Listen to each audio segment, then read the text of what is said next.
السلام علیکم LSN news channel کے ساتھ میں ہوں آپ کی میزبان دعا خان۔ ہمارا آج کا پروگرام سیرت النبوی پر ہے۔ بسم اللہ الرحمن الرحیم۔ تمام تعریفیں اللہ تعالیٰ کے لیے ہیں جو تمام جہانوں کا مالک ہے، اور درود و سلام و حضرت محمد صلی اللہ علیہ وسلم پر جو کہ اللہ کے آخری نبی ہیں۔ ناظرین، سیرت النبوی نبی اکرم صلی اللہ علیہ وسلم کی سیرت ہر مسلمان کے لیے ایک روشن چراغ کی مانند ہے جو زندگی کے ہر موڑ پر ہمیں ہدایت فراہم کرتی ہے۔ حضرت محمد صلی اللہ علیہ وسلم 12 ربیع اول کو عام الفیل کے ساتھ مکہ مکرمہ میں پیدا ہوئے۔ آپ صلی اللہ علیہ وسلم کا تعلق معزز خاندان بنی ہاشم سے تھا۔ آپ صلی اللہ علیہ وسلم کے والد حضرت عبداللہ، والدہ حضرت آمنہ اور دادا حضرت عبد المطلب تھے۔ جب آپ صلی اللہ علیہ وسلم پیدا ہوئے تو آپ کے والد کا انتقال ہو چکا تھا اور آپ کی پرورش آپ کی والدہ اور دادا نے کی۔ نبی اکرم صلی اللہ علیہ وسلم کی بچپن کی زندگی انتہائی سادگی اور صبر و تحمل کا نمونہ تھی۔ آپ صلی اللہ علیہ وسلم نے بکریاں چرائیں اور محنت مزدوری کی۔ آپ صلی اللہ علیہ وسلم بچپن سے ہی سچے اور ایماندار تھے، اس لیے مکہ کے لوگ آپ صلی اللہ علیہ وسلم کو صادق اور امین کے نام سے پکارنے لگے۔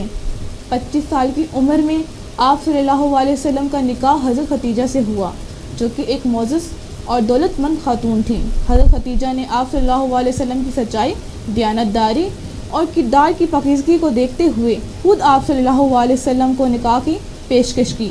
یہ نکاح بہت کامیاب اور خوشگوار تھا اور آپ صلی اللہ علیہ وسلم کے تمام بچے حضرت خدیجہ سے ہی پیدا ہوئے، سوائے حضرت ابراہیم کے جو حضرت ماریہ سے تھے۔ جب آپ صلی اللہ علیہ وسلم کی عمر 40 سال ہوئی تو اللہ تعالیٰ نے آپ صلی اللہ علیہ وسلم کو نبوت سے سرفراز فرمایا۔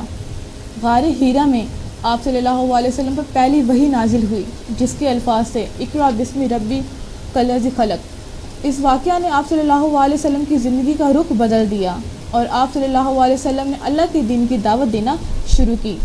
نبوت کے اتباعی 13 سال مکہ میں گزرے جو انتہائی مشکل اور صبر و عزمہ تھے۔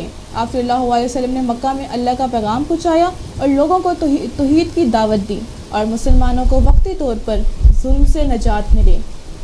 کفار مکہ کی سازشوں اور مسلمانوں کے لیے مکہ کی زمین تنگ ہو جانے کے بعد آپ صلی اللہ علیہ وسلم نے اللہ کے حکم سے مدینہ منورہ ہجرت فرمائی۔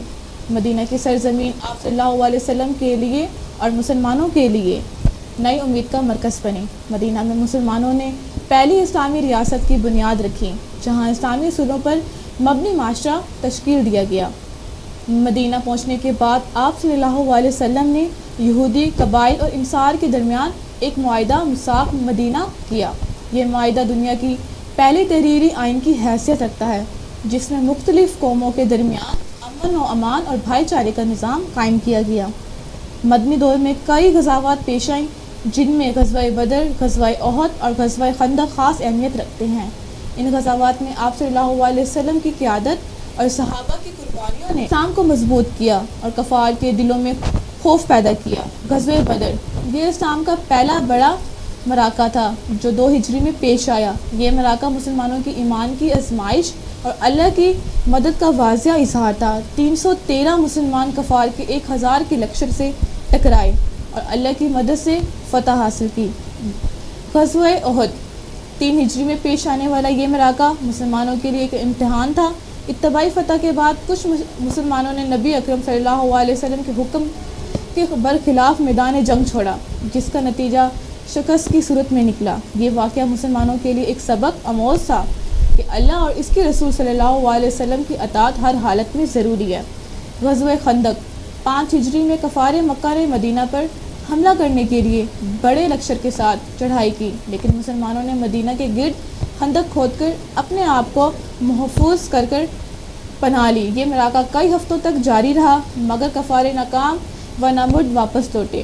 فتح مکہ ہجری میں اللہ تعالیٰ نے مسلمانوں کو فتح مکہ کی خوشخبری عطا کی۔